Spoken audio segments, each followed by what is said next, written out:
Hello, hello family. It is your boy, Optimus Sniper. Bienvenue une fois de plus dans le Weekly Market Outlook de la semaine du 17 novembre 2024. Ok, déjà vous savez, dans ce mois, depuis la vue du monthly time frame, clairement, nous savons que le prix est très très haussier, d'accord? On a eu à tester, bon, je vais pas mettre tout ça comme ça, on a eu à tester ce Inverted Fair Value Gap-ci. De faire value gap si du début du mois. Le début du mois, on a eu à tester ça. De faire value gap, c'est ça, imbalance by ça, inefficiency. On a inversé ça, on a touché ça comme ça. Donc, clairement, on voit là maintenant que le prix est juste en train d'aller chercher la liquidité si on monte les time frame. D'accord. Il n'y a rien. Il y a RAS à signaler, rien d'autre à signaler. Après qu'il ait touché ici, là, comme ça, directement, il est en train de se diriger vers cette liquidité-ci. Si on regarde l'euro USD, ce sera pareil. L'euro USD, c'est pareil, hein. L'euro USD, c'est pareil. Si vous regardez ici, putain, qu'est-ce que j'ai foutu sur ce graphique-là? Si vous regardez l'euro USD ici, clairement, lui aussi, on a testé ce fair value gap-ci. On a pratiquement testé. On n'est pas très arrivé dessus. On a testé ça et on est en train de couler. On a eu à prendre ce niveau, si cette liquidité-ci, qui était un niveau de support psychologique, 101,06 avec 3 zéros, d'accord. Donc, la prochaine destination, clairement, pour l'euro USD, c'est cette liquidité-ci. Nous sommes très, très baissiers, d'accord. L'euro USD, ça, c'est à cause du dollar. Depuis les élections, la sortie des élections, Trump, la victoire de Trump a envoyé le dollar très, très, très bullish. Donc, clairement, qu'est-ce que je peux voir ici en weekly time frame? En weekly time frame, clairement, on a eu à laver tous ces highs ici et on a un bearish order block ici. D'accord? On a un bearish order block ici. Donc, ça veut dire le prix a clôturé quelque part ici en haut. Hmm? Et si vous regardez ici en monthly time frame, allons-y en monthly time frame. Il y a un détail là. Non, en monthly time frame. Si on regarde ici en monthly time frame, clairement, le prix est sur un rejection block. D'accord? Le rejection block, c'est le corps de cette bougie ici. Donc, légèrement, là, il est sur un rejection block. Hmm? Ça ne veut pas dire qu'on va le renverser, ça veut juste dire qu'il faut savoir qu'on est dans une zone de résistance, d'accord? Si vous regardez la clôture de cette bougie, vous allez voir que ça a clôturé carrément sur cette zone de résistance. Hmm? Donc, clairement, ce OBC, c'est une bonne zone de mitigation. On peut mitiguer cette zone-ci. Le prix peut mitiguer cette zone-ci. Clairement, ça peut le servir de support. D'accord. Le prix peut ouvrir là, ici, il essaye de venir combler légèrement cette zone-ci ou pourquoi pas ce high ici. Il y a un high ici, il y a un high ici, donc combler là comme ça, quelque chose là comme ça et aller comme ça de manière haussière. Donc, ça, c'est l'ordre le plus clair qu'on peut avoir du point de vue du weekly time frame. Hmm? Mais je tiens aussi à vous rappeler que nous sommes très, très haussiers. D'accord. Depuis là, on n'a fait aucun retracement. Nous sommes très, très haussiers. On ne va pas anticiper le retracement, mais on va garder en tête que nous sommes très haussiers. Hmm? OK. Ceci étant dit, si on regarde sur Euro USD, c'est pareil, hein. Il y a ça, ce lot-ci. Donc, on va regarder légèrement cette zone-ci, comme ça, pour essayer de voir si le prix peut utiliser ça comme résistance pour couler pour la suite. D'accord. On va voir si le prix peut faire quelque chose comme ça et pour couler pour la suite. On va regarder ça en weekly time frame. D'accord. OK. En daily time frame, qu'est-ce qu'on peut avoir déjà? Qu'est-ce qu'on peut avoir du point de vue du daily time frame? Qu'est-ce qu'on voit? Time frame par excellence. Allons-y, commençons avec le DSY. Le DSY du point de vue du monthly time frame, du daily time frame. Bon, clairement, ici, pour ne pas rendre mon graphique très embouteillé, je vais enlever cette zone-ci, puisque je sais déjà que le prix peut faire ceci comme ça en weekly time frame. OK, clairement, en daily, nous sommes dans ce fair value gap-ci. D'accord. Clairement, en daily, nous sommes dans un fair value gap ici, légèrement. Hmm? OK. Maintenant, on a invalidé déjà tous ces highs ici, on a invalidé tous ces highs. Toutes ces zones-ci, c'est la zone où le prix peut venir retester pour monter, d'accord? Si je prends ça comme ça, je mets ici comme ça. Ce sont les zones où le prix peut retester ici pour monter. Mais réellement, pour vous dire, je n'ai pas envie de voir la manière dont le prix est placé actuellement comme ça là. Hmm? Je pense qu'il peut rapidement aller chercher cette liquidité-ci. D'accord. Régulièrement, quand le prix est très proche d'une liquidité comme ça, là, il ne va pas très, il ne va régulièrement pas trop retracer. D'accord. Il ne va pas vouloir trop retracer. Et si vous voyez, c'est pareil depuis là, d'accord. Ici, là, comme ça, vous voyez, nous, on était très proche de ces liquidités. Si on n'a même pas voulu retracer, on a continué à dégager. Donc, clairement, on peut avoir une semaine où qui essaye d'aller chercher le high ici. D'accord. Ça, je pense que c'est le terminus du monthly time frame. Au-dessus de ça, clairement, au-dessus de ça, on a encore des liquidités, mais là, clairement, ce sont des liquidités qui datent. Ça date clairement de 2022 déjà. Donc, ça, c'est la dernière liquidité de 2023, octobre 2023. Clairement, tous les highs de cette année ont déjà été pris. D'accord? Donc, les objectifs de cette année vers le bas, de manière baissière, on avait ce lot-ci, décembre, le lot de décembre passé. Ça, ce sont les trucs qu'il faut regarder. D'accord? Il faut regarder ça 2023, on n'a pas pris le lot de 2023 quand même. Ce lot-ci est resté intact. D'accord? On a juste pris un lot en 2023, mais on est venu par le high de 2023. On est en train de chasser ça, le high de 2023. Donc, c'est lui qui est d'actualité là maintenant. Donc, clairement, en daily time frame, pour vous dire vraiment, je vais pas vouloir que le prix retrace trop, d'accord? Il essaye trop de retracer là, parce que s'il commence à retracer, il est possible qu'il vienne. Vous devez savoir qu'il y a plusieurs zones ici à combler, d'accord? Il y a ces volumes imbalance, il y a beaucoup de fair value gap lors de la distribution ici. Donc, s'il retrace là, il peut commencer à venir même jusqu'ici en bas. Donc, il faut faire attention lors de son retracement. Il est très expandu. Donc, au meilleur des cas, clairement, moi, j'aurais envie de voir quelque chose comme ça. D'accord. Cette bougie rouge aussi, je sais que pendant la formation, pendant un mouvement aussi, les bougies rouges sont des créations d'order bloc. Donc, clairement, je veux voir le prix retenir ces bougies et aller chercher ces liquidités-ci. D'accord. Clairement, pour être aussi, moi, je veux voir le prix faire ça. Aller chercher ces liquidités-ci rapidement en début de semaine. Hmm? Je veux bien voir ça. Maintenant, si le prix commence à descendre et à clôturer en dessous de ce fair value gap-ci, d'accord? S'il clôture en dessous de ce fair value gap-ci, de manière de clôture de bougie, maintenant, il va falloir regarder, observer bien le prix pour savoir ce qu'il veut faire, d'accord? Il peut vouloir retracer un peu pour venir dans cet order bloc-ci, pourquoi pas? Mais sinon, dans cette zone-ci, comme ça, là, clairement, il y a rien de concret qui peut l'arrêter, d'accord? À part ces volumes imbalancés. Donc, il n'y a pas une zone qui est très claire à voir ici, en fait. Je peux dire le high ici.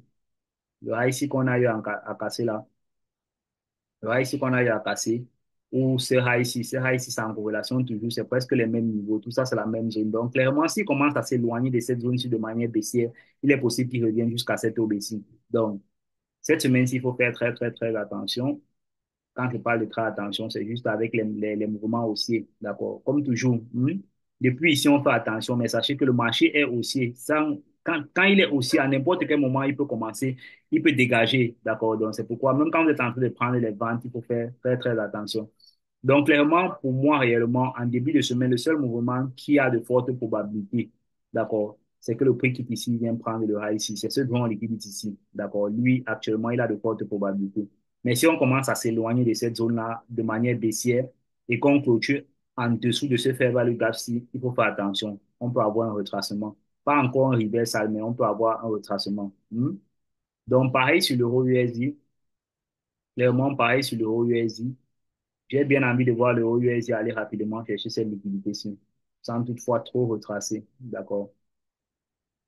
Que l'euro USD aille rapidement chercher cette liquidité-ci. J'ai bien envie de le voir faire ça. Si on commence à clôturer, lui aussi, il a un fair value gap ici. Il a un léger fair value gap là. D'accord. Le niveau 101,06,00, c'est un niveau de résistance institutionnelle actuellement, puisque il a été cassé comme support. Il peut être testé comme résistance. Donc, pour lui, ici, sur le USD, c'est mieux. Il peut encore faire quelque chose où il vient tester ça comme ça. Et il descend. D'accord. Excusez-moi.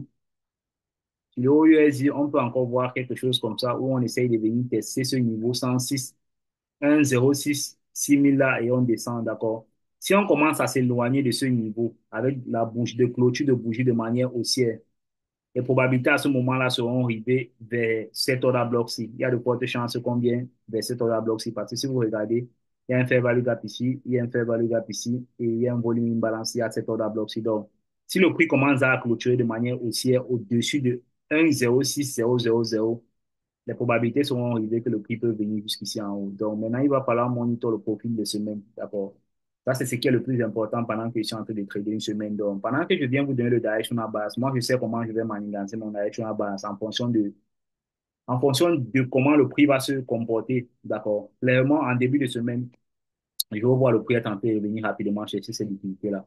Si le prix ne vient pas chercher ces liquidités-ci en début de semaine et qu'il commence à monter, je vais le voir monter et stagner quelque part ici, d'accord, avec ce lot-ci. Je vais le voir stagner dans ce niveau 1, 0,6, 3 avec 3, 0, d'accord. Il peut venir peut-être créer un mardi à Belgique là et pour la suite de la semaine, d'accord, oui. Mais s'il commence à s'éloigner de ça de manière haussière, il est possible qu'on revienne jusqu'à cette aube-ci. Donc, clairement, ça sera ce que je vais penser pour le directional bias, d'accord.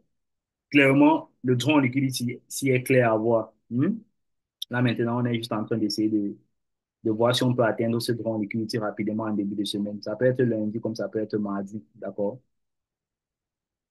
Donc, je pense que pour le directional bas, c'est très clair. Quand le marché est très, très haussier comme ça, là, parfois, je peux dire que c'est un peu difficile de le trader, surtout pour moi, d'accord. Quand je dis pour moi, c'est pourquoi? Parce que j'ai de la difficulté à me positionner n'importe comment dans le marché, d'accord. J'aime bien savoir que lorsque je suis en position, que le marché soit peut-être en train de créer un lot comme ça. Quand je me positionne ici, je sais que mon entrée est bien sécurisée et que je peux laisser couler le marché. Mais quand je me positionne ici comme ça, là, pendant toutes ces entrées, c'est clairement je suis en train de travailler dessus. Pourquoi? Parce que je connais bien me positionner dans ce genre d'entrée-ci, mais je vais avoir les 1 sur 2 et 1 sur 1 et facilement. Il faut rapidement savoir quand sortir parce que tu ne sais jamais si le marché va continuer à monter comme ça. D'accord? Le marché ne monte pas toujours comme ça. Si vous regardez ces circonstances-ci, regardez la distribution-ci. Le marché n'est pas toujours en train de monter comme vous voyez là en flèche comme ça. D'accord? Les élections ont favorisé toute cette hausse-ci. C'est pourquoi vous voyez le marché monte tout droit comme ça, mais régulièrement, il ne monte pas comme ça. Donc, si vous me voyez faire attention, je dis, ça fait pratiquement tout ce mois, je n'ai pas encore eu de trade. C'est juste parce que les circonstances de marché comme ça, c'est pas fréquent, d'accord? Quand vous voyez là comme ça, le marché monte, mais vous voyez là régulièrement, il y a des retracements, il y a des retracements, il y a des formations des lots, il y a des formations des lots. Mais clairement, quitter d'ici à ici, clairement, on n'a eu un bon lot conséquent, ce lot-ci. Hmm?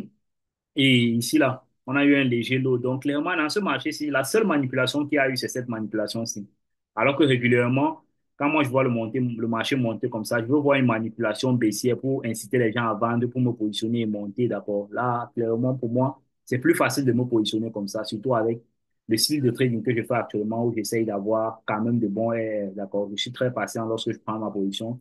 J'ai la capacité de les laisser couler. Je ne suis pas en train de chase un profit rapide, d'accord? Je veux avoir un bon profit. Donc, clairement, en fonction de ce que je fais actuellement, si le profil d'être juste en train de monter comme ça ne convenait pas, d'accord?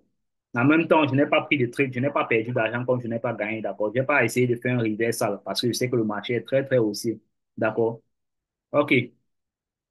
Je pense que pour le weekly market outlook, c'est tout ce qu'il y a à signaler. Nous sommes dans un marché où les circonstances de trading là maintenant ne sont pas meilleures, si je peux dire ça comme ça, d'accord. Quand je dis pas meilleur, c'est que je ne suis pas en train de voir un marché qui fait quelque chose comme ça. Il fait quelque chose comme ça.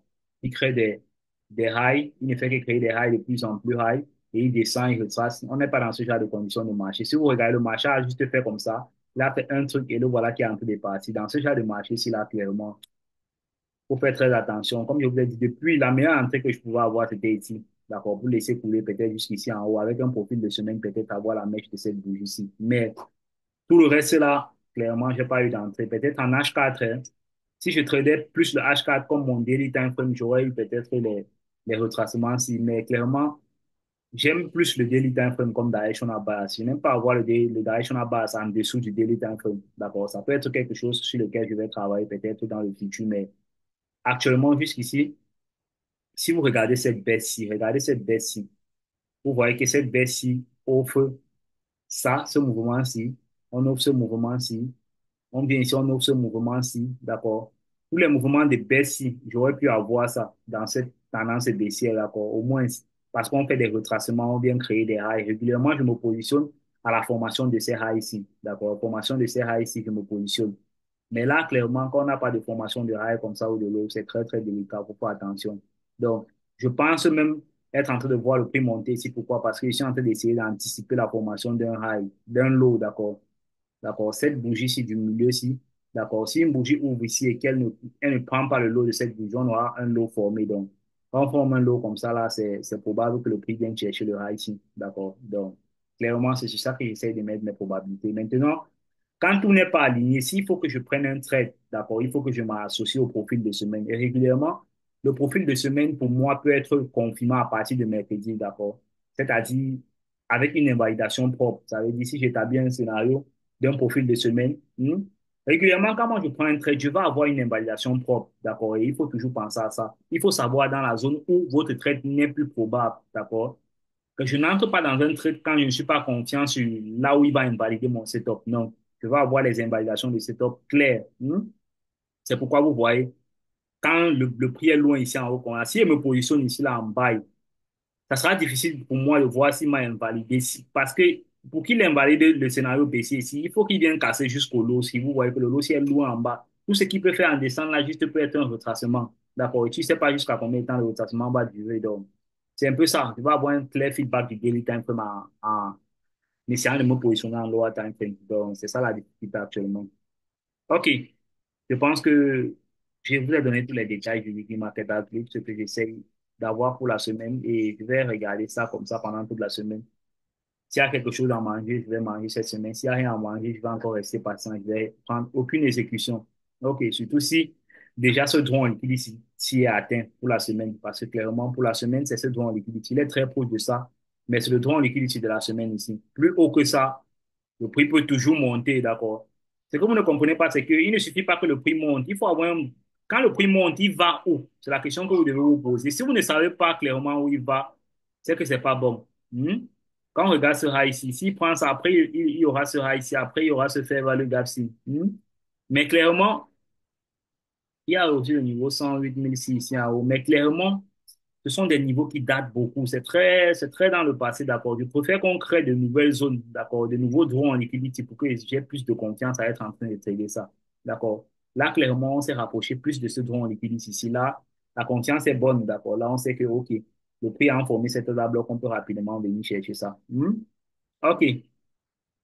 Les gars, on va clôturer le weekly market outlook pour ne pas rendre ça un peu plus long que ça. Et les résultats, on se retrouve samedi pour les résultats. Pour ceux qui ont des questions, vous pouvez laisser en commentaire et on verra bien s'il y a des réponses. Et pour surtout pour vous qui tradez à l'aide de mes weekly market outlook, si pendant la semaine vous avez des difficultés à être en train de savoir ce qui se passe, vous pouvez me laisser un message, même si c'est en privé ou même dans un commentaire dans la chaîne Telegram. Je vais vous répondre, je vais vous donner les updates par rapport à ce que je pense actuellement. D'accord? OK. Et toi, je suis un mentor, optimiste, sniper.